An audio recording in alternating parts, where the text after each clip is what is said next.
Jai Radha Madhava Kunja Bihari Jaya Radha Madhava Kunja Bihari Gopi Janaballabha Jaya Girivaradhari Jaya Girivaradhari Jaya Gopi Janavallabha Jaya Girivaradhari Jaya Girivaradhari Jaya Yashoda Nandana Jaya Braja Janaranjana Jaya Yashoda Nandana Jaya Braja Janaranjana Jaya Jamuna Tiravanachari Jaya Kunja Bihari Jaya Yamuna Tiravanachari Jaya Kunja Bihari Jaya Radha Madhava Kunja Bihari Jaya Radha Madhava Kunja Bihari. Shri Radha Madhav ki jai, Srila Prabhupada ki jai, Gaur Bhaktavind ki jai.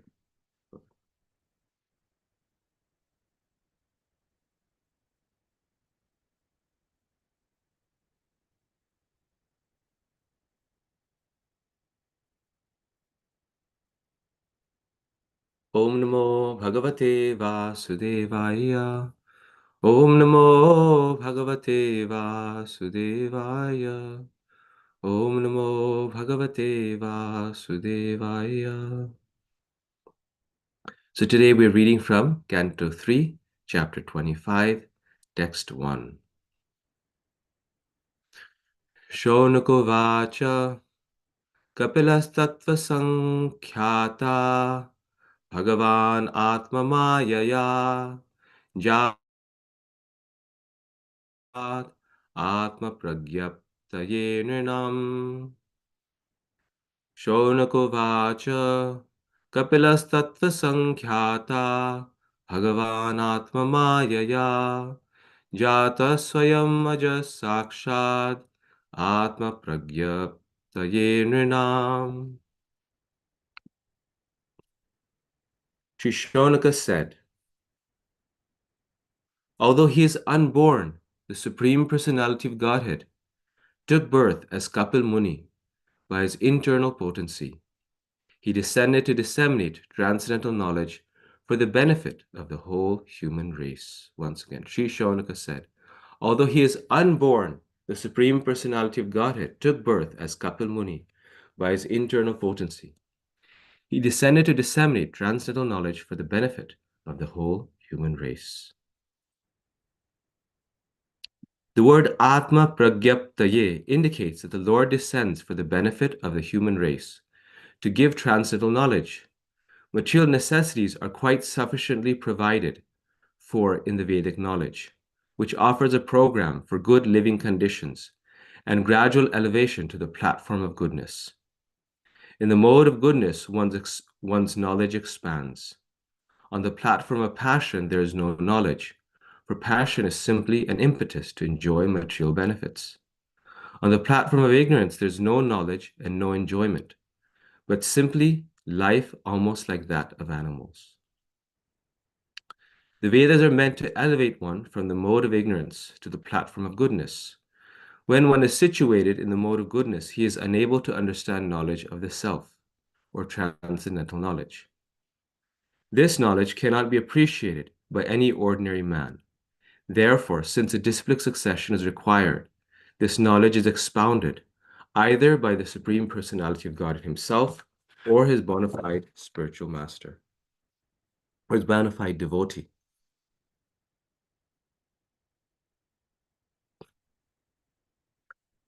Shonaka Muni also states here that Kapila, the incarnation of the Supreme Personality of Godhead, took birth or appeared simply to appreciate and disseminate transcendental knowledge.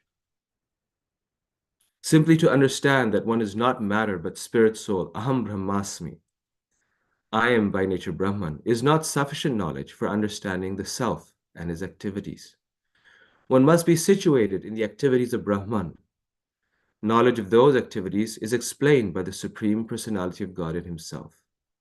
Such transcendental knowledge can be appreciated in human society, but not in animal society, as clearly indicated here by the word nirnam, for the human beings. Human beings are meant for regulated life. By nature, there's regulation. In animal life also, but that is not like the regulative life as described in the scriptures or by the authorities. Human life is regulated. Human life is regulated life, not animal life. In regulated life, only can one understand transcendental knowledge.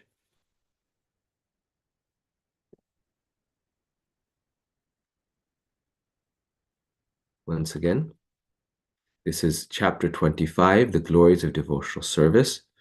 Text 1. Sri Shonaka said, although he is unborn, the Supreme Personality of Godhead took birth as Kapila Muni by his internal potency. He descended to disseminate transcendental knowledge for the benefit of the whole human race.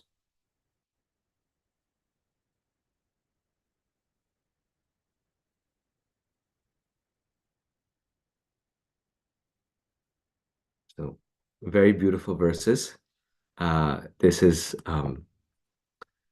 Sri Shonaka describing the transcendental appearance of Kapil Muni, who appeared due to his internal potency. And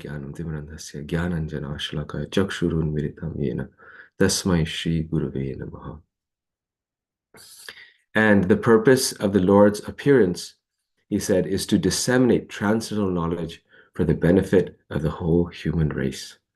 So Srila Prabhupada is mentioning, Srila Prabhupada mentions here how the Lord appears for the dissemination of transcendental knowledge. In the Gita, Krishna, in chapter 4, he says, there's nothing in this world as sublime as transcendental knowledge, right? So he points this out, that there's nothing in this world as sublime as transcendental knowledge. Why? Because Krishna is providing this transcendental knowledge so that we can do something wonderful with our life. Without knowledge, what can a person do? Right? Knowledge is the basis of all advancement. We see, many kind of barbaric civilizations. And what's the difference between those civilizations and a more advanced civilization? It's a difference of knowledge. And through knowledge, one can advance further. Of course, knowledge then needs to be applied into practice, and knowledge should be accompanied with devotion. Otherwise, it becomes simply mental speculation. But transcendental knowledge is connected with devotion. Transcendental knowledge is the most sublime, Krishna says in the Gita. He said, nothing is more sublime than transcendental knowledge. So, Prabhupada, you're saying the word Atma Pragyaptaye indicates the Lord descends for the benefit of the human race to give transcendental knowledge. So this knowledge is meant for us. And this is why, at the end of the Gita, Krishna says that one who studies this knowledge, this conversation between you and me, worships me by his intelligence. Because such a person is taking Krishna's instructions and words very seriously. So that pleases Krishna, that pleases the Lord. And this knowledge is given to us so that we can lead a regulated life. And that's a very important point that Prabhupada is making here in the end, that human life advances and one can get spiritual knowledge. Right here it says, in regulated life only can one understand transcendental knowledge. One gets this knowledge through a regulated life. So it's what comes first, it's like the chicken and the egg. The transcendental knowledge leads to a regulated life, and the regulated life leads to transcendental knowledge.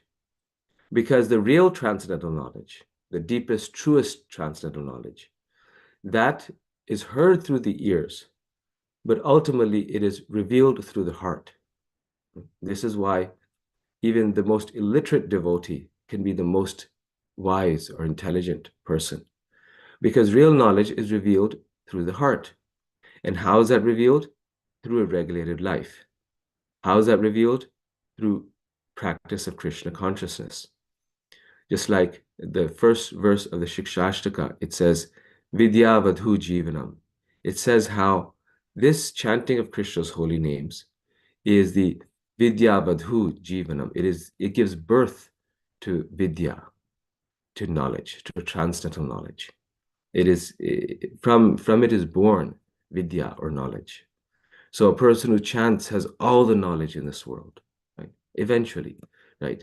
Through regulated chanting. So this regulation he's describing is very important in human life for the advancement of human life, because because otherwise, without any regulation, and here regulation isn't just meaning a schedule, it means a schedule, but regulation also means not engaging in certain activities. Like we have the four regulated principles: no meat eating, no illicit sex, no gambling, no intoxication. These principles, what is the purpose of them? Krishna says in the Gita, regulated principles of freedom. They give us actually freedom. These regulated principles are they make a person free, because without them, one is bound by so many anxieties, so many sinful reactions, so many problems, right? When people have no regulation, then they get stuck in so many things. People become very inimical towards one another without regulation. Um, One time, Anuttara Prabhu told me that conflict, the main source of conflict is due to unclear expectations, right? So one person expects something, another person expects something, and those overlap, and so therefore there's conflict. So real uh, peaceful society can be there when there's regulation. The most basic being, as we were reading in the Gita just a few days ago, Vivaha Yagya, right? The regulation of marriage, right? Then that keeps society peaceful. Otherwise, uh, otherwise there's a lot of violence and hatred in society, right? Similarly, countries that have good laws are more peaceful and where the laws are enforced. So regulation actually gives us freedom. And when the mind is free and the mind is happy, then the mind can accept knowledge, transcendental knowledge, right? We see this with even material knowledge, right? If the student is hungry, if it's right before lunch, or if the class is right after lunch, none of the faculty want to take those time slots, because they know that the students will either be hungry or they will be sleepy. And so their mind will not be able to absorb any knowledge. They'll sit in class and they go to sleep. So uh, if the body is in order, if your mind is happy and the body is in order, then one can soak in knowledge. But if not, then one cannot think. If one is very hungry, one cannot think, right? So in the same way, when there's regulation in society, then the mind is purified, and the mind is peaceful, and then one can think. Prabhupada is contrasting this with the animals. The animals, they are always in anxiety. This is their characteristic. And Prabhupada actually mentions this, how the higher we progress, there's less and less anxiety. And the lower we are in our consciousness, the more anxiety there is. So, anxiety for Krishna is a different thing. So that's a different thing. But in terms of just materialism, material life, when you go to the demigod level, there's less anxiety. They don't get old so quickly. They don't have diseases. Once in a while there's demons attacking. That's their biggest anxiety. But that happens once in a while, and they know it's okay, demons attacking, let's go to battle. But day to day, there's no big anxieties there. In human life, we have, depending on the mode of nature, when we have less or more anxiety, but something in the middle. At least we can sleep at night.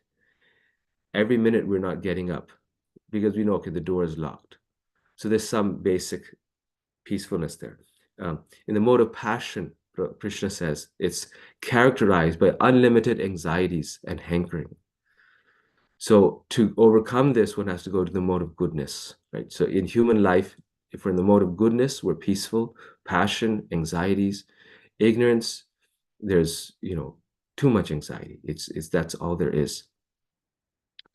And then the animal species, we see that every minute they're in anxiety. If you've seen like a animal eat a deer, a rabbit, a squirrel, they'll eat and then they look up. Then they eat, they look up. They always feel, oh, something or someone is attacking me. Continuously they're in anxiety, right?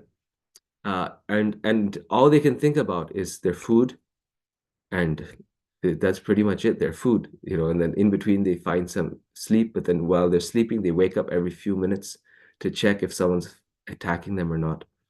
So because the animal life is characterized by anxiety, they cannot appreciate spiritual life. So if human life becomes unregulated like animal life, and it goes down to passion and ignorance, and there's so much anxiety, then how can there be spiritual life? And this is true. We can all relate with it, right? If there's some problem at work, some pressure at work, we are in anxiety and our spiritual life gets affected. When things are peaceful at work, we're like, okay, I have time. No problem. I can, devote to spiritual life, devote time to the family, this, that. So if we become unregulated and we have like so many things, right? By regulation, our desires, everything becomes focused. Okay, this is what I have. This is what this is what I don't do. This is what I do. But when we're unregulated, there's so much going on in our life that there's no time for spiritual life.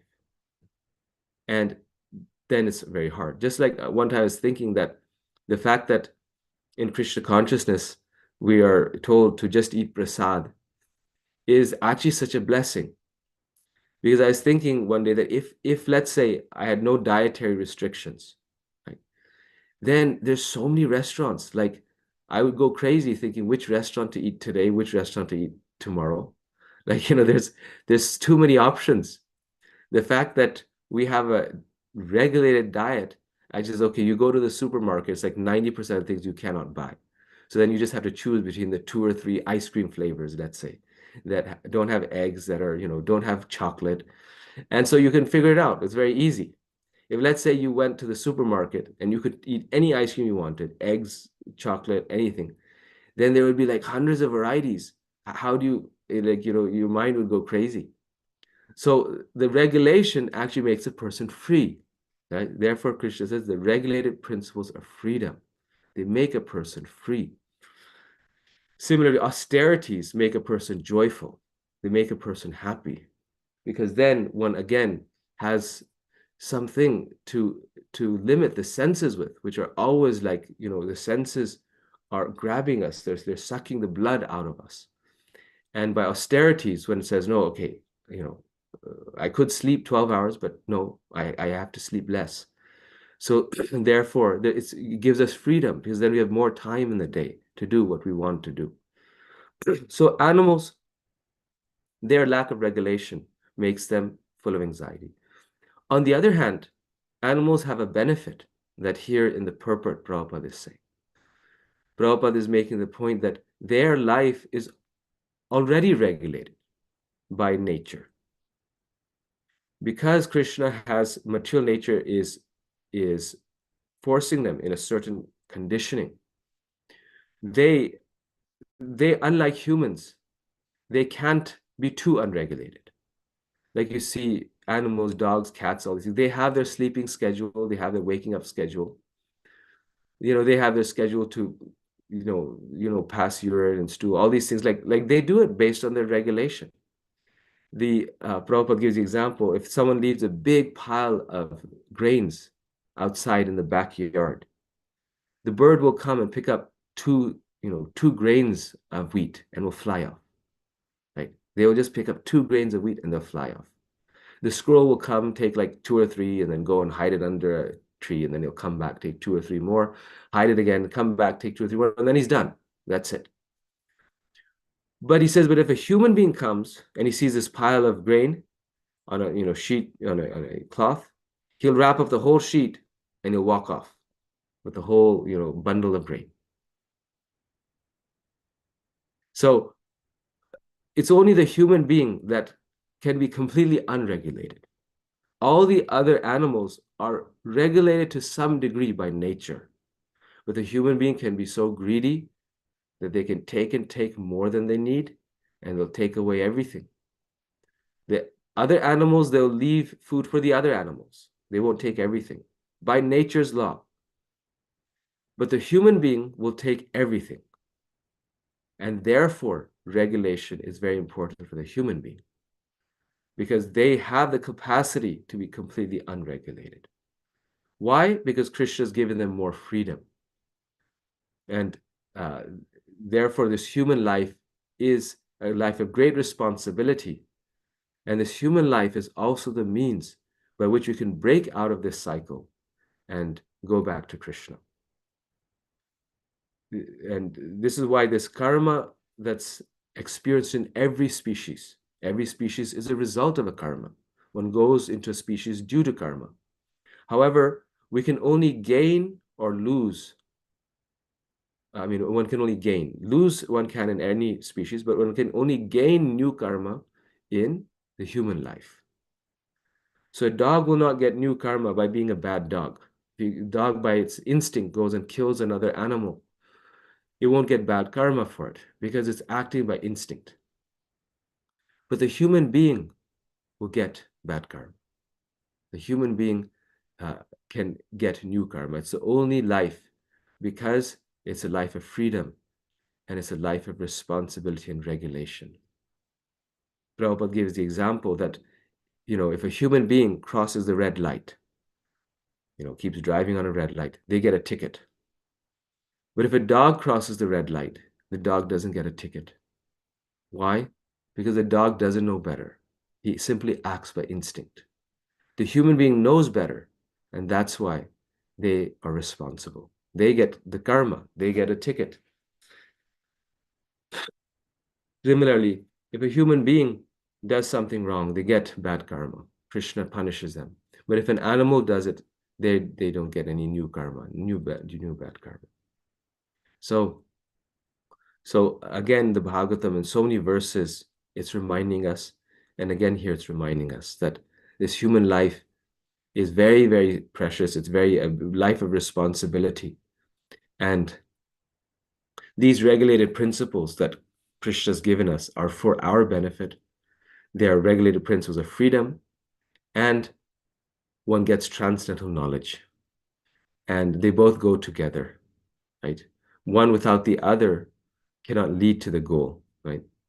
Just like there's many scholars who read the Chaitanya Charitamrita, they've translated the whole book. Yet even after reading the whole thing, in studying it and writing a dissertation on it, their conclusion is that Lord Chaitanya is is just they criticize the book. They criticize Lord Chaitanya in different ways. Why? Because they're reading, but their life, they're drinking, they're smoking, they're eating meat. Their life, their mind is not purified, so that knowledge doesn't go into their heart. Whereas a devotee, when they read the same literature, the same book, they hear the same, katha, then it'll touch their heart because the heart is purified. And this is also described how this is how one can hear with rapt attention, right? It's also true in context of different levels of hearing, that a person a person can hear with rapt attention when their mind is purified.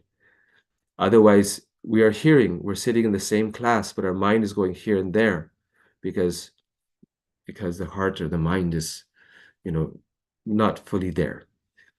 And more hearing helps in purifying the heart, but our lifestyle also plays in there.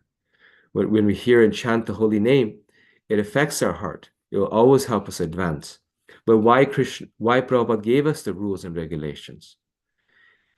If chanting is all powerful, if hearing Bhagavatam is all powerful, then why did he give us these rules and regulations? He did because Lord Chaitanya says in the Chaitanya Charitamrita, he says, Bahu janme karyare shavana kirtana tabutane pai Krishna kore premadhana. That when we go on chanting for millions of lifetimes, Prabhupada translates this as millions of lifetimes, but not receive Krishna prema, Bahu janme karyare shavana kirtana tabutane pai Krishna kore premadhana. If one continues to uh, do these 10 offenses, if one continues to offend the Lord, one can go on chanting and still not get Krishna prema for millions of lifetimes. And that's one of the 10 offenses, is to maintain material attachments even after understanding so many instructions on this matter, right? So if we are not regulated in our life, even after understanding so many instructions, then the progress will be slow. And that's why the scriptures are encouraging us to not just chant, not just hear, but follow the regulated principles, to hear transcendental knowledge, so that we can advance quickly, faster. So I'll stop here and see if there's any comments, any reflections.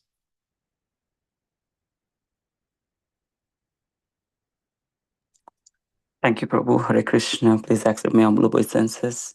You accept my humble obeisances. Yes, Prabhu. Prabhu, you brought up some conversation. I had this question since some time.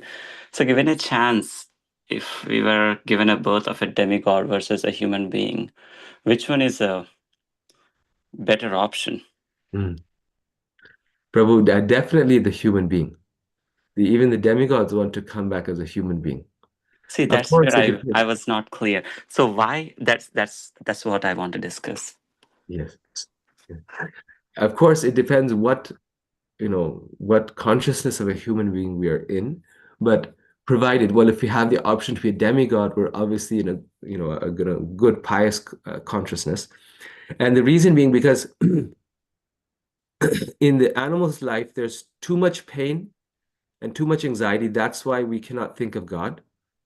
And in demigod life, there's too much pleasure and too much happiness. This is why it's very hard to think of God. It's kind of like Jesus said that it's more difficult for the rich man to go to God than to string an elephant, the camel, through the eye of a needle.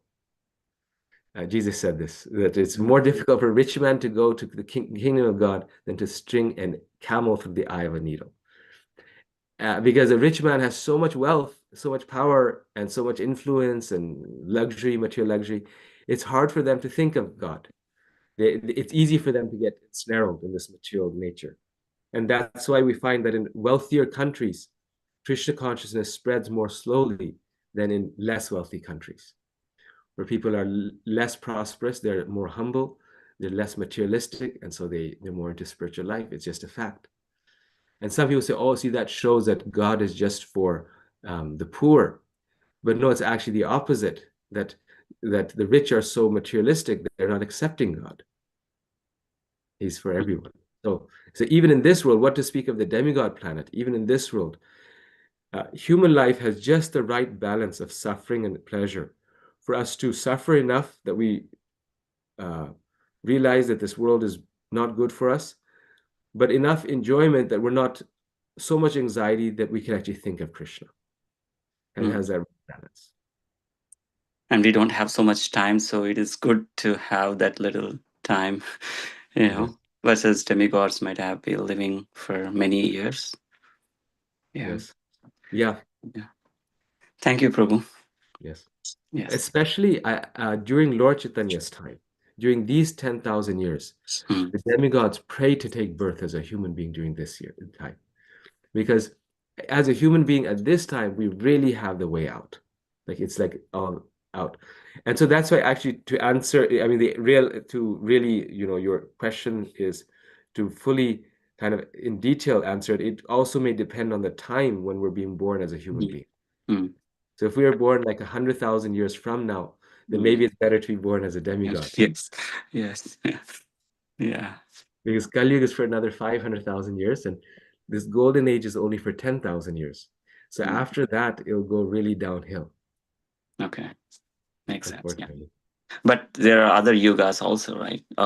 Would that be when that comes into picture? Like, it still be okay as a Yeah, human being, even you're living for 100,000 years in Satya Yuga. yes. No, they're Okay. actually very fortunate in those ages. Well, not fortunate. The pious take birth because Mm, the majority of the humanity is pious in Satyug. Like mm. 99% are all God conscious. Okay. And then those who don't get liberation, they stay back in Treta Yuga. So it's more fallen. Then Mm, those who don't get liberation in Treta Yuga, they stay in Dvapar Yuga.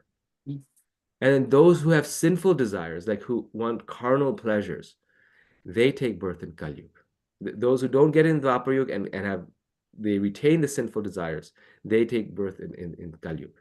mm, So we are what's left. mm.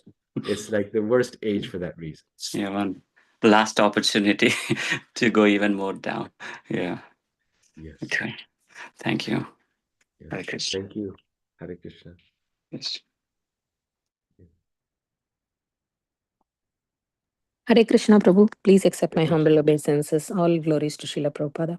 Hare Krishna. Thanks for a wonderful class, Prabhu. You brought every point was like a nectar, actually, I should say like that. And mainly, I was very much liking you said regulated life is happiness. That's very true, because for a normal person they always think like, you guys being in ISKCON, like, a lot of rules and restrictions. Actually, you brought out a nice point. Actually, less anxiety for us, right? Mm, Even when you were comparing with the ice cream, buying a lot of varieties, I used to think, even with whatever restrictions, so-called restrictions, I don't consider that mm, restrictions, but whatever, the norms Srila Prabhupada has created, only eat this, not that. With that itself, I feel like there's a lot of varieties. We devotees, in the name of mm. prasadam, we eat so much. But Yes. imagine for a regular person, when they go to a restaurant, consider if they're going for a buffet, how many varieties non-stop, oh, I want to taste this, taste that, and eat a Mm, lot, lot of anxiety. mm, Less anxiety for us, more chance to, practice spirituality, right? mm. Yes. That's a very beautiful point. And also, you were saying another point by, like, when Srila Prabhupada said, like, keep a few grains outside, how the animals have the Uh, regulated life, right? It takes only for itself. yes. Immediately, my mind went during the COVID period, right? Uh, I remember when I used to go to the store, I will hear from someone, hey, there is atta, just loaded in Patel. You go there, everything will be gone. And if you go to Target or Walmart for bread, you will see, like, in the cart, people will be holding 5 or 6 atta bags, 5 or 6 rice bags. And I mm, used to think, are you really going to eat this much? And bread, if you see the bread aisle will be done, and everybody's cart, there will be 6 or 7 loaves of bread. mm, So I used to think, like, we are trained in such a way to serve others, right? mm, mm, And even when we cook and, take it to our workplace, why people say, Your food is so tasty," because it's mm, prasadam. One thing is, we like to cook for, it's a serving attitude. We were taught like that. mm, And we offer, and it's been sanctified. It becomes a prasadam. mm. So the serving attitude completely transforms, right? The Yes. taste, Yes. everything. For Yes. us, we were taught of serving and the regulated life, everything. That's amazing. You brought out very practical, beautiful points, Prabhu. Thank you so much. I was really enjoying the class. Oh, you have 1 second, Prabhu. Sachi Sutta Prabhu has something to say. Hare Krishna Prabhu, Dandavat Hare Pranam, Krishna. All Krishna Prabhupada. Prabhu, Hare. wonderful class. It reminds me that I had opportunity to drive my spiritual master to Brandeis University. Ah. And the topic, one Chinese student Mm. She was saying about Krishna consciousness, and Mm. she's from macroeconomics background, and she said Krishna consciousness is wallet friendly. What This friendly? wallet friendly. Wallet friendly. Ha. Wallet friendly. It's very good for our pockets. It cuts Oh, the wallet. Yes. it cuts unnecessary expenses. On the other hand, our people like, oh, we are talking about a growing economy, but Mm. growing economy in the right sense. Just because you have money, you cannot throw it out. You have to put it in right spots and make a meaningful experience. So, yeah, the regulation is wonderful. It's what is that? It's like taking antibiotics that's required at the right time, Mm. and it's protect us. Thank you, Prabhu. For the point. Yes, Prabhu. Thank you actually for this point, both Mataji and Prabhu. Very amazing points. And this last point that you were saying about wallet friendly, it's so true. Like, one day I realized, didn't know this, like uh, in the material world, unregulated life, people spend $200 on one bottle of wine, right? And like when we book a flight ticket, we're trying to get the cheapest ticket to save $200. But then in one night, they just spend $200 on a bottle of wine. So how wallet friendly it is, how nice it is. Yes. In all aspects, Krishna consciousness improves our life. Like Mataji, you were saying, like it gives us less distraction in terms of choices. It's wallet friendly. It gives us, less expenditure. Yeah. Just buy whatever vegetables are required for us, Mm. cook, eat, serve happily, just live happily. Simple, Yeah. very simple living, higher thinking. That's Yes. what Srila Prabhupada says, right? Mm. So Yeah. it keeps our life very happy. We are happy.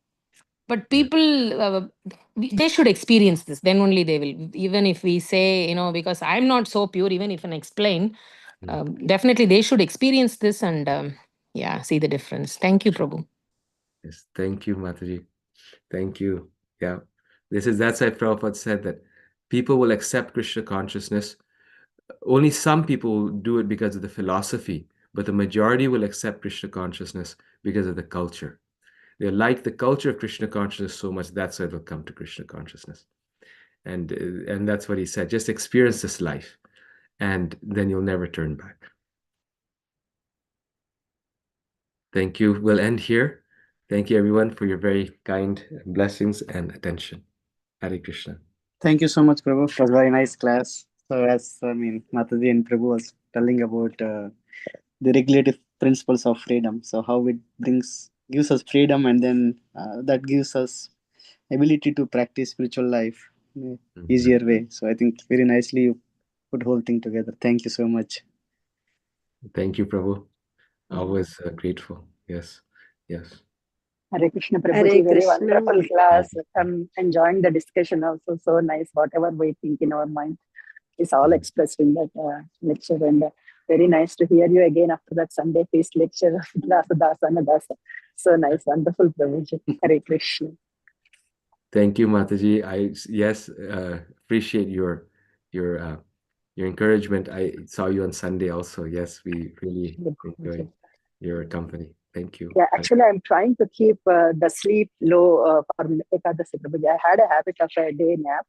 From your class, I got actually you are speaking my heart. That's what I felt from Ekadasi, and then I didn't sleep the next day, and next day Sivaratri I didn't sleep, and I thought like why can't I make it a practice regularly, like not sleeping. By that way, I can sleep early in the night time and can make a good practice in the early hours of the morning. So I'm trying to do that. Please bless me, Prabhuji. That's what I am trying to do from last Ekadasi on Sunday. No, thank you. You're becoming a good example for all of us. We also because I had a habit of waking up so early. Even if I sleep late, I wake up early. So I needed that nap in the afternoon after lunch or around 3 to 4 or something like that. So now I started breaking that habit. Oh, wow. Very nice. Very nice. Yes, Ekadashi is very nice day to do this. Yes. Hare Krishna. Hare Krishna. And good for now. Thank you so much, Prabhuji. Such a wonderful class as always. What everyone has said, this class really, you had so many great points and so many different takeaways that it encourages us to keep on going, and how fortunate we are to be in this movement of Srila Prabhupada. This is just very glorious. So thank you for encouraging us all again to keep the enthusiasm up and keep going. Thank you. Hare Krishna. Thank you, Mataji. And thank you for reminding us that we are actually very fortunate to be in this movement. Very fortunate. Yes. Hare Krishna. Thank you.